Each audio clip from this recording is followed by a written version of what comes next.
সমূহ এগুলো রাসূলুল্লাহ সাল্লাল্লাহু আলাইহি ওয়াসাল্লামের উপরে প্রত্যাদেশ। ওয়ামা ইয়ানতিকু আনিল হাওয়া ইন হুয়া ইল্লা ওয়াহয়ু ইউহা। আল্লাহ বলছেন যে আল্লাহ রাব্বুল আলামিনের পক্ষ থেকে রাসূল যা বলেন সেটি ওহীকৃত বিষয়গুলোই তিনি বলেন। আর ওয়ামা ইয়ানতিকু আনিল হাওয়া, তিনি নিজের খাহেসাত, চাওয়া পাওয়া, চাহিদা মাফিক বিভিন্ন বিষয় এমনিতেই মনোবৃত্তির ব্যবস্থাপনায়, মনোবৃত্তির তাড়নায় ব্যক্তিগতভাবে কোনো কথা বলেন, বিষয়টা এরকম নয়। এটি একটি হাদিস দ্বারা প্রমাণ করি। রাসূলুল্লাহ সাল্লাল্লাহু আলাইহি ওয়াসাল্লাম যখন মদিনায় গেলেন, কিতাবুল বুয়ুর মধ্যে হাদিস রয়েছে, বুখারীতে আছে, অনেক হাদিস গ্রন্থে আছে হাদিস। আল্লাহ রাসূল যখন মদিনায় হিজরত করে গেলেন, তখন সাহাবায়ে কেরামগণ খেজুরের ফলন বাড়তি করানোর জন্য তাবির করতেন খেজুরের মোচাতে, খেজুরের গাছে। যখন খেজুরের গাছে ফলের আগে ফুল ফুটতো, মোচাগুলো আসতো, তখন পুরুষ মোচাকে নিয়ে মহিলা নারী মোচাতে, স্ত্রী মোচাতে ঠেকাতেন, এবং এইটা করার কারণে খেজুরের ফলন বৃদ্ধি হতো। তো রাসূলুল্লাহ সাল্লাল্লাহু আলাইহি ওয়াসাল্লাম তিনি তাদেরকে বললেন যে তোমরা এটা না করলে পারো। রাসূল যেহেতু বলেছেন, সেহেতু সাহাবায়ে কেরাম এক বছর এই কাজ করা থেকে বিরত থাকলেন। পরের বছর, যে বছর তারা বিরত থাকলেন, সেই বছরে ফলন কমে গেল। সাহাবায়ে কেরামরা আল্লাহর নবী মুহাম্মদুর রাসূলুল্লাহ সাল্লাল্লাহু আলাইহি ওয়াসাল্লামকে তথ্য জানালেন যে আল্লাহ রাসূল, আপনার এই অভিপ্রায়ের ভিত্তিতে আমরা এবছর তাবির করি নাই। পুরুষ ফুলগুলোকে নারী ফুলে, স্ত্রী ফুলে পরাগায়ন করার জন্য ঠেকানোর যে কাজ, তাবির করা, এটা আমরা করি নাই। এরই ফলশ্রুতিতে খেজুরের ফলন কম হয়েছে। আল্লাহর রাসূল প্রতি উত্তরে বললেন যে দেখো, আমি তোমাদের মতো মানুষ, আমি ভুল করে থাকি যেমন তোমরা ভুল করো। অতএব দুনিয়াবি কোনো বিষয়ে যদি আমি কথা বলি, তাহলে সেখানে ভুল হওয়ার সম্ভাবনা থাকতেই পারে। আর আখিরাতের বিষয়ে, পরকালের ব্যাপারে আল্লাহর পক্ষ থেকে যখন কোনো কথা বলি, সেটি নির্ভরযোগ্য সূত্রে হবে, সেটি ভুল হবার কথা নয়। এ হাদিস প্রমাণ করে যে রাসূলুল্লাহ সাল্লাল্লাহু আলাইহি ওয়াসাল্লাম ব্যক্তিগত কথাও বলতেন আর ওহীর কথাও বলতেন। যেটি ওহী সেটি তিনি হাদিসে বলেছেন যে সেটি নির্ভুল, সেটির মধ্যে কোনো ভুল থাকতে পারে না, ভুল হবার কথা নয়। আর ব্যক্তিগত বিষয়গুলো ভুল হওয়ার কথা, ভুল থাকাই স্বাভাবিক। যেমন আল্লাহর রাসূল সাল্লাল্লাহু আলাইহি ওয়াসাল্লাম একদিন ফজরের সালাত ইমামতির জায়গায় দাঁড়িয়েছেন। একামত যখন শেষ হয়ে গেছে, বর্ণনাকারী আবু হুরায়রা বলছেন যে আল্লাহ রাসূল বললেন যে আলা মাকানিকুম, তোমরা তোমাদের জায়গাতে অবস্থান করো। আল্লাহর রাসূল সাল্লাল্লাহু আলাইহি ওয়াসাল্লাম ভিতরে গেলেন, গোসল সেরে এসে সালাত আদায় করলেন। সালাত আদায় করার পরে মুসল্লিদেরকে মুখ ঘুরিয়ে তিনি বললেন যে আমার উপরে গোসল ফরজ ছিল, আমি ভুলে গিয়েছিলাম। এই যে ব্যক্তিগত কাজ, এই ত্রুটি রাসূলের দ্বারাই হয়ে গেছে। এটি মূলত এজন্যই যে বান্দারাও ভুলের ঊর্ধ্বে নয়, বান্দাদের ভুল হয়ে যেতে পারে। আর মানুষ যেন এইটা বুঝে যে মুহাম্মদ সাল্লাল্লাহু আলাইহি ওয়াসাল্লাম তিনিও একজন সাধারণ মানুষের মতোই সৃষ্টি মানুষ ছিলেন। উনি একজন সৃষ্টি, তিনি সৃষ্টি নন, মহান কিছু আল্লাহর সাথে তার তুলনা করা যাবে এমন সিফাতে তিনি মৌসুফ নন, এমন সিফাতে তিনি বৈশিষ্ট্য মণ্ডিত নন, এমন গুণে তিনি গুণান্বিত নন। এমন ভাবে আল্লাহ রাব্বুল আলামিন তাকে পরিচালনা করেননি যে মানুষ তাকে আল্লাহর সিফাতের সাথে গুণান্বিত করে বসতে পারে। সম্মানিত সুধী, এই হাদিসগুলো প্রমাণ করে আমাদের নবী মুহাম্মদুর রাসূলুল্লাহ সাল্লাল্লাহু আলাইহি ওয়াসাল্লাম ধর্মের জন্য, ইসলামের জন্য যা কিছু বলেছেন এগুলো নির্ভুল। ব্যক্তিগতভাবে কোনো কথা যদি উনি বলে থাকেন, তাহলে সেগুলোর মধ্যে ভুল থাকতে পারে, এটি সম্ভাবনা আছে, হতে পারে এগুলো। সম্মানিত সুধী, তাহলে রাসূলের উপরে যে ওহী প্রত্যাদেশ করা হয়েছে সেটি দুই ধরনের, একটি হচ্ছে ওহী আল মাতলু, আর একটি হচ্ছে ওহী আল গায়র মাতলু। তো আমাদেরকে কি করতে হবে? ঈমান আনতে হবে। আমাদেরকে ঈমান আনতে হবে যে ওহী মাতলু এবং ওহী গায়র মাতলু সমস্ত কিছুই আল্লাহর পক্ষ থেকেই কি করা? নাজিল করা। ওহী প্রত্যাদেশ কার মাধ্যম দিয়ে? ফেরেশতার মাধ্যম দিয়ে। সম্মানিত সুধী, এটি মহান আল্লাহ রাব্বুল আলামিন এখানে মুত্তাকিনদের বৈশিষ্ট্য, মুমিনদের বৈশিষ্ট্য বলতে গিয়ে এক নম্বরে বলেছেন যে ওয়াল্লাযীনা ইউমিনুনা বিমা উনজিলা ইলাইকা, তোমার উপরে যা কিছু নাজিল করা হয়েছে অর্থাৎ মহাগ্রন্থ আল কিতাব কোরআন, এটির উপরে তারা ঈমান রাখে। ওয়া মা উনজিলা মিন ক্বাবলিকা, এবং তোমার আগের রাসূলদের উপরে যা নাজিল করা হয়েছে, নবীদের উপরে যা নাজিল করা হয়েছে, সেই কিতাব সমূহের উপরেও তারা বিশ্বাস করে। আমরা একটু হাদিসে কুদসি শুনে আসি। জিবরিল আলাইহিস সালাম তিনি যেদিন রাসূল করিম সাল্লাল্লাহু আলাইহি ওয়াসাল্লামের কাছে আসলেন। মেশকাতের 1 নম্বর হাদিস এটি, অর্থাৎ যেখান থেকে কিতাব শুরু হয়েছে তার 1 নম্বর হাদিস। শুরুতেই ইন্নামাল আমালু বিন্নিয়াত হাদিস আছে, তারপরের হাদিস এটি। এদিকে হাদিসে জিবরিল বলা হয়। তো বর্ণনাকারী বলছেন যে তিনি আসলেন তার চুলগুলো এলোমেলো, সাদা ধবধবে পোশাক পরা। আমাদের ভিতরকার কোনো মানুষ এই আগন্তুক ব্যক্তিকে চিনতে পারছিলেন না। অতঃপর তিনি এসে রাসূলুল্লাহ সাল্লাল্লাহু আলাইহি ওয়াসাল্লামের কাছাকাছি বসলেন। আসনাদা রুকবাতাইহি ইলা রুকবাতাইহি কথা আছে। অতঃপর তার 2 হাঁটুকে রাসূলুল্লাহ সাল্লাল্লাহু আলাইহি ওয়াসাল্লামের 2 হাঁটুর সাথে মিলিয়ে দিয়ে বসলেন। তার মানে ফেস টু ফেস, একেবারে মুখোমুখি হয়ে বসলেন। তারপরে জিজ্ঞাসা করলেন বিভিন্ন বিষয়। তার মধ্যে একটি ছিল, ঈমান কাকে বলে হে রাসূল আপনি বলুন। তখন আল্লাহ রাসূল সাল্লাল্লাহু আলাইহি ওয়াসাল্লাম তিনি বলেছেন যে আনতুমিনা বিল্লাহি ওয়া মালাইকাতিহি ওয়া কুতুবিহি ওয়া রুসুলিহি ওয়াল ইয়াউমিল আখিরি ওয়াল কদরি খাইরিহি ওয়া শাররিহি মিনাল্লাহি তাআলা। এটি রাসূলুল্লাহ সাল্লাল্লাহু আলাইহি ওয়াসাল্লাম বলেছেন। ওইখানে কি কথাটি আছে? ওয়া কুতুবিহি শব্দ আছে, ও রুসুলিহি শব্দ আছে, 2টি কথা আছে। আমি মুহাম্মদ সাল্লাল্লাহু আলাইহি ওয়াসাল্লাম আমি যে এসেছি আমার প্রতি সহ বিগত দিনে যত নবী রাসূল এসেছেন 1,24,000 নবী ও রাসূল, তাদের সকলের প্রতি বিশ্বাস করা। আর সমস্ত কিতাব সমূহের প্রতি, কুতুবিহি, কুতুব বহু বচন শব্দ, কিতাবের বহু বচন কুতুব, ও কুতুবিহি শব্দ আছে, সমস্ত কিতাব সমূহের প্রতি, আসমানি কিতাব, আসমানি সহিফা যত নাজিল হয়েছে বিগত সময়ে নবী রাসূলদের উপরে, সে সকল কিতাব সমূহের প্রতি বিশ্বাস স্থাপন করতে হবে। এটি কে বলেছিলেন? রাসূলুল্লাহ সাল্লাল্লাহু আলাইহি ওয়াসাল্লাম বলেছিলেন। কাকে বলেছিলেন? জিবরিল আলাইহিস সালাতু সাল্লামকে বলেছিলেন। জিবরাইল আলাইহিস সালাতু সাল্লাম শুনে বলেছেন যে আপনি ঠিক বলেছেন। সাহাবী বর্ণনাকারী তিনি বলছেন যে আশ্চর্য কথা, উনি প্রশ্নকারী, উনি প্রশ্ন করছেন আর মুহাম্মদ সাল্লাল্লাহু আলাইহি ওয়াসাল্লাম উত্তর দিচ্ছেন। তো প্রশ্নকারী কেমন করে বলছেন যে ঠিকই বলেছেন আপনি? এমনটি তো হওয়ার কথা নয়। কারণ প্রশ্নকারী কারা হন? যারা জানেন না তারা প্রশ্নকারী হন। কিন্তু বিষয়টা কেন যেন এরকম হচ্ছে যে আল্লাহর রাসূলকে প্রশ্ন করা হলো, আর আল্লাহ রাসূল আগন্তুক ব্যক্তির প্রশ্নের উত্তর যখন দিচ্ছেন তখন তিনি বলছেন যে সাদাক্তা ইয়া রাসূলুল্লাহ, আপনি সত্য বলেছেন হে আল্লাহর রাসূল। আশ্চর্য হয়ে গেলাম আমরা। কথা আরো লম্বা আছে হাদিসে, আমরা সেখানে যাব না। তাহলে হাদিস প্রমাণ করছে যে আমাদেরকে যে 6টি বিষয়ের প্রতি ঈমান আনতে হয় তার অন্যতম 2টি বিষয় হচ্ছে, একটি হচ্ছে বিগত দিনের সমস্ত যত রাসূলগণ এসেছেন তাদের প্রতি বিশ্বাস করতে হবে, এবং তাদের উপরে যে সকল সহিফা ও কিতাব নাজিল হয়েছে সেগুলোর প্রতি বিশ্বাস করতে হবে যে তারা সত্য ছিলেন এবং তাদের প্রতি কিতাব বা সহিফা নাজিল হয়েছিল, এটা বিশ্বাস করতে হবে। এবং আমরা সেটা করি তো ইনশাআল্লাহ? জি, আমরা সবাই করি।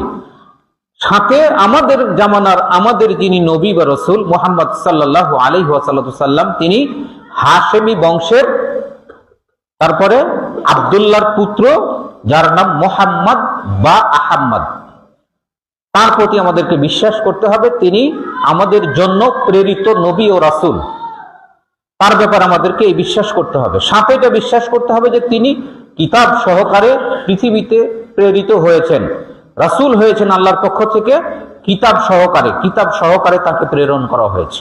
যে কিতাব তার উপরে নাজিল হয়েছে তার নাম হচ্ছে আল কোরআন মাজিদ, আল কোরআনুল কারীম, কোরআন মাজিদ এই কিতাব। বাঙালিরা কোরআনুল কারীমের নামটাকে পরিবর্তন করে শরীফ করেছেন।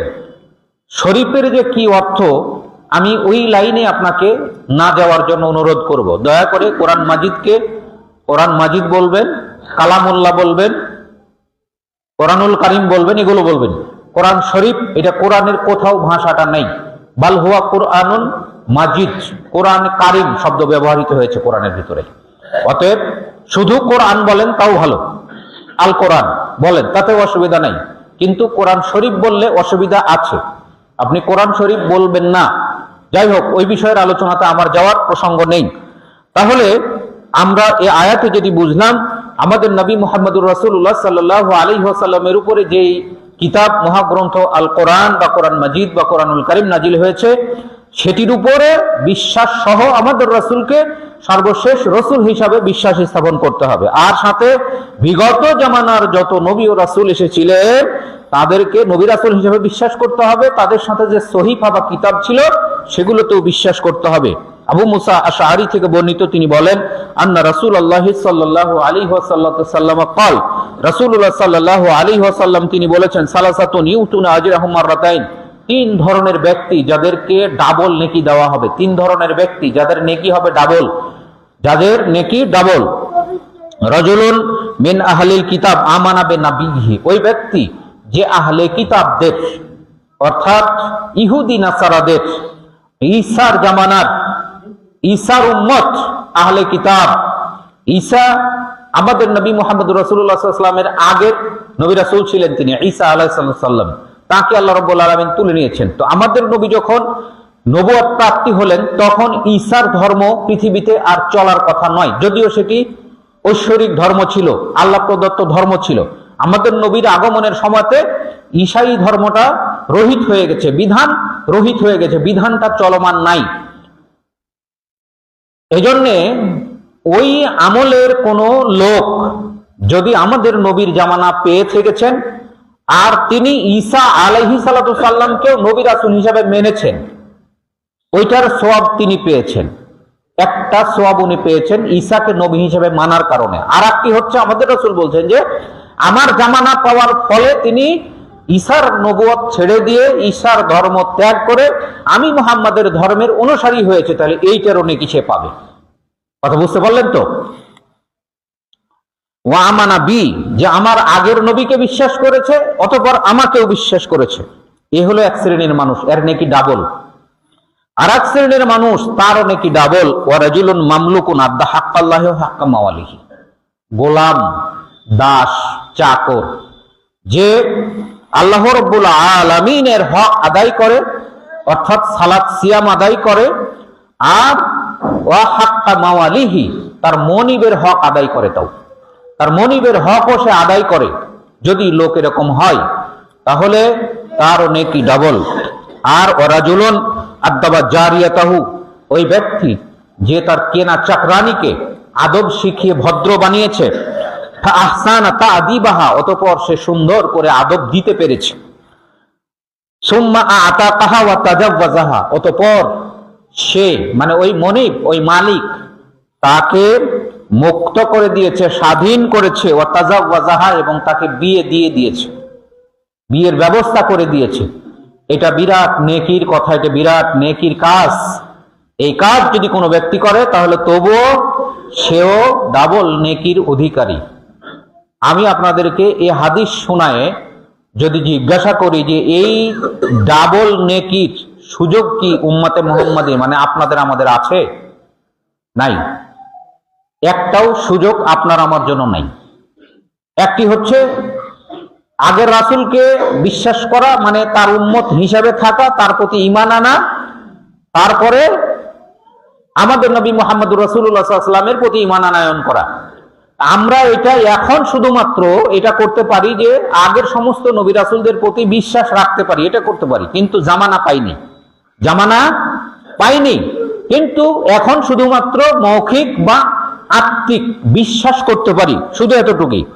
অতঃপর যেটি দাসের কথা বলা হয়েছে, এটা কেনা দাস, টাকা দিয়ে অর্থ দিয়ে যাদেরকে কেনা বেচা করা হতো সেই মামলুকের কথা বলা হচ্ছে, সেই পরাধীন ব্যক্তির কথা বলা হচ্ছে। এখন কিন্তু দাস প্রথার বিলুপ্তি ঘটে গেছে, যে কারণে এটি এখনকার মানুষদের জন্য প্রযোজ্য নয়।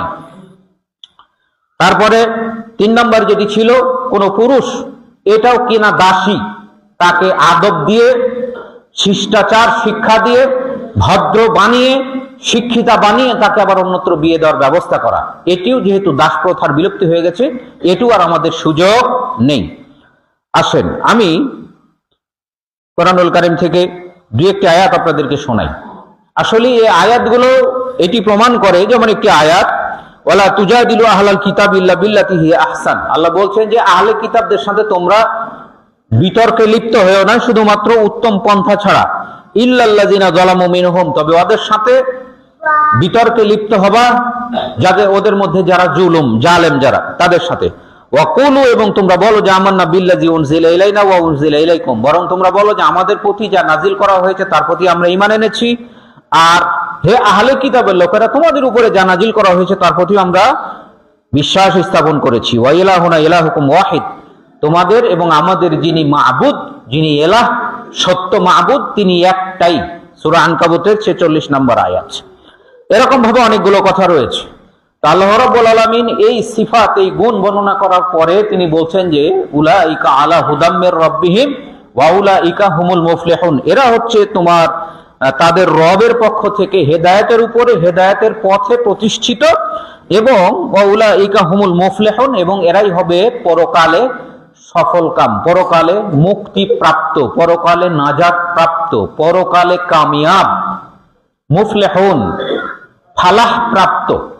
কদ আফলাহাল মুমিনুন, মহান আল্লাহ রাব্বুল আলামিন সূরা মুমিনুনে বলেছেন যে মুমিনরা মুক্তি পেয়ে গেছে। এটা অতীতকালীন ক্রিয়া ব্যবহার করা হয়েছে, পাস্ট টেন্স, ইংলিশে যেটাকে পাস্ট টেন্স বলে, অতীতকালের ক্রিয়া আল্লাহ ব্যবহার করেছেন, মুমিনদের ক্ষেত্রে ব্যবহার করেছেন। এটি বলেছেন এজন্যই মাজি বলা হয় আরবিতে।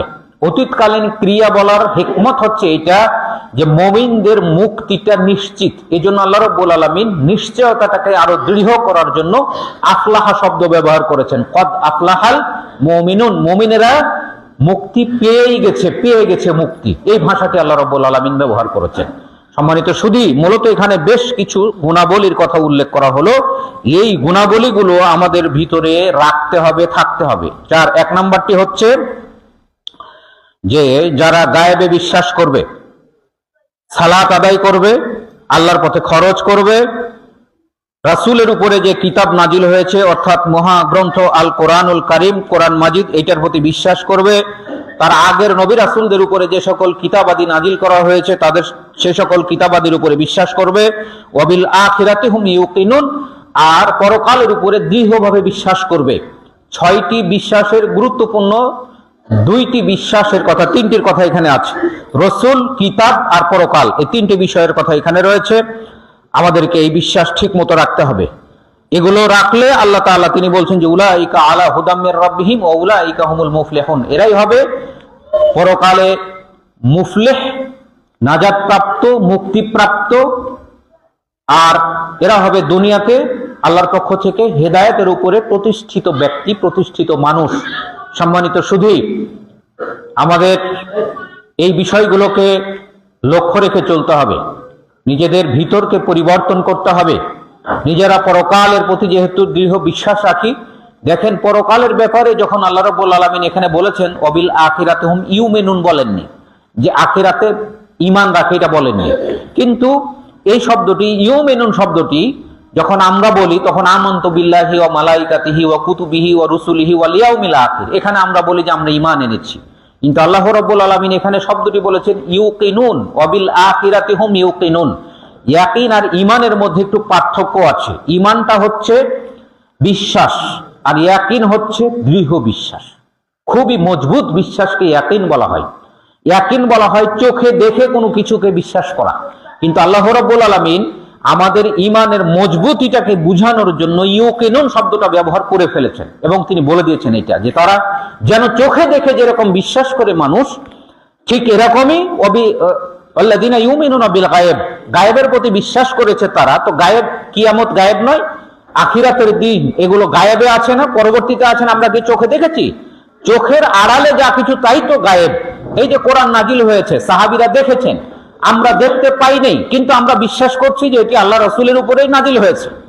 সাহাবীরা যেভাবে বলেছেন যে আল্লাহ রাসূল শীতের দিনে ঘেমে যেতেন যখন সূরা নাজিল হতো, কোরআন নাজিল হতো, আমরা ওই হাদিস শুনে ধরে নিয়েছি, বিশ্বাস এটা করি যে রাসূল সত্যি সত্যি ঘেমে গেছেন, তাই বিশ্বাস করি না আমরা। আমাদের বিশ্বাসটা এত মজবুত যে আমরা না দেখেও দেখার মতো করে এই বিশ্বাস করি। আমরা পরকালের প্রতি বিশ্বাস করি, আখিরাতের প্রতি বিশ্বাস করি, বাআসের প্রতি বিশ্বাস করি, পুনরুত্থানের প্রতি বিশ্বাস করি, পুনর্জীবনের প্রতি বিশ্বাস করি, জান্নাতের প্রতি বিশ্বাস করি, জাহান্নামের প্রতি বিশ্বাস করি। এবং এই বিশ্বাসটা আমাদের আছে, এই জন্যই আল্লাহ রাব্বুল আলামিন এখানে বলেছেন যে ওয়াবিল আখিরাতি হুম ইউকিনুন, এরা পরকালে দৃঢ়ভাবে বিশ্বাস করে। কথা বুঝতে পেরেছেন তো? আমাদের বিশ্বাসের ভিতরে সামান্য পরিমাণ যেন খাদ না থাকে, সামান্য পরিমাণ যেন সন্দেহ না থাকে, এরকম ধরনের বিশ্বাসকে বলা হয় ইয়াকিন, দৃঢ় বিশ্বাস। আল্লাহ রাব্বুল আলামিন আমাদের ব্যাপারে এটা বলেছেন, ওই সকল ঈমানদারদের ব্যাপারে, মুত্তাকিনদের ব্যাপারে বলেছেন, যারা পরকালের ব্যাপারে এরকম বিশ্বাস করে যে তার মধ্যে সামান্যতম সন্দেহ করে না, সন্দেহ পোষণ করে না, সামান্যতম সন্দেহ পোষণ করে না। আমি ব্যক্তিগতভাবে মনে করি যে আমরা মুসলিমরা পরকালের ব্যাপারে সম্ভবত সামান্য পরিমাণেও অবিশ্বাস আমাদের মধ্যে নাই, যদিও আমলে ত্রুটি থাকতে পারে বা আছে, তাই নয় কথাটি? আমলে ত্রুটি আছে, এটা হয়তো ব্যক্তিগত ব্যাপার, শয়তানি প্ররোচনা, শয়তানি ওয়াসওয়াসা, এটি দেড়শোটা আলাদা হিসাব, আলাদা ব্যাপার, আলাদা ফ্যাক্ট। কিন্তু পরকাল হবে, কবরে হিসাব আছে, আবার আমাদেরকে জীবিত হতে হবে, পুনর্জীবন আছে, হিসাব নিকাশ আছে, দাঁড়িপাল্লা আছে, পুলসিরাত আছে, জান্নাত আছে, জাহান্নাম আছে, এগুলোর ব্যাপারে আমাদের সামান্যতম কি নাই? সন্দেহ নাই, ইনশাআল্লাহ। একটু বলি সবাই, ইনশাআল্লাহ। অতএব আল্লাহ রাব্বুল আলামিন যদি বলেছেন যে তারা পরকালের ব্যাপারে দৃঢ় বিশ্বাসী, এটি আল্লাহর বলা কথা সঠিক, আর সঠিক, তিনি সঠিকটাই বলেছেন। অতএব আমি মনে করব যে আল্লাহ রাব্বুল আলামিন যেহেতু আপনার আমার ব্যাপারে সার্টিফাই করেছেন, সত্যায়ন করে দিয়েছেন অলরেডি, অগ্রিম, অ্যাডভান্স, যতদিন বেঁচে আছেন দৃঢ়ভাবে পরকালের প্রতি ইয়াকিন রাখবেন, বিশ্বাস রাখবেন। আর দৃঢ় পরকালের প্রতি যদি দৃঢ় বিশ্বাস থাকে তাহলে অপরাধ কম হবে, আল্লাহর আনুগত্যটা বেশি প্রকাশ করার সুযোগ থাকবে। আসুন আমি এই শেষের কথাটি দিয়েই আজকের কথার ইতি টানতে চাই যে আমরা সত্যিই পরকালে দৃঢ় বিশ্বাসী, যেহেতু আমাদের পরকাল আছে এই মর্মে আমরা বিশ্বাস করি। অতএব গুনাহ এবং মাসিয়াত, আল্লাহ নাফরমানিমূলক যত কাজ রয়েছে চেষ্টা করব সমস্ত কাজ থেকে নিজেকে বিরত রাখার, আর আল্লাহ রাব্বুল আলামিন যত কিছু আমাদেরকে করতে বলেছেন সেগুলো যেন আমরা সঠিকভাবে আদায় করতে পারি। এবং আল্লাহ রাব্বুল আলামিন এখানে যেটা বলেছেন যে ওয়া উলাইকা হুমুল মুফলিহুন, তারা কল্যাণ প্রাপ্ত, তারা নাজাত প্রাপ্ত, তারা ফালাহ প্রাপ্ত। আল্লাহ যেন আমাদের সেই কল্যাণ প্রাপ্ত, মুক্তিপ্রাপ্ত দলের মানুষদের আওতাভুক্ত, অন্তর্ভুক্ত করেন পরকালে। আল্লাহুম্মা আমিন। ওমা আলাইনা ইল্লাল বালাগ।